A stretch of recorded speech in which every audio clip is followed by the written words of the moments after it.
अस्सलाम वालेकुम नाज़रीन, नवां ॾिसी रहियो HRJDO न्यूज़ ऐं मां आहियां वज़ीर उन्नड़। ख़बर शामिल कयूं था HRJDO न्यूज़ जे रिपोर्टर यूसुफ रिंद जी। तर्जुमान DIG पुलिस शहीद बेनज़ीराबाद सब इंस्पेक्टर इरफान नज़ीर गुल मुताबिक़ DIG पुलिस शहीद बेनज़ीराबाद मज़र नवाज़ शेख जे सदारत में डिपार्टमेंट प्रोमोशन कमेटी जो इजलास थियो, जंहिंमें शहीद बेनज़ीराबाद डिवीज़न जे 3 ज़िलनि जे SSPs शहीद बेनज़ीराबाद जे SSP तनवीर हुसैन तुनियूं, SSP सां गॾु ज़ीशान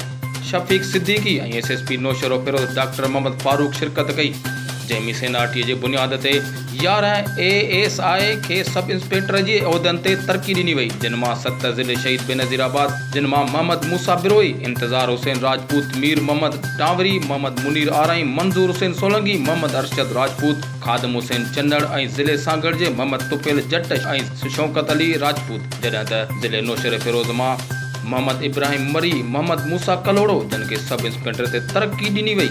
वधीक ख़बरुनि ऐं अपडेट लाइ ॾिसंदा रहो HRJDO न्यूज़।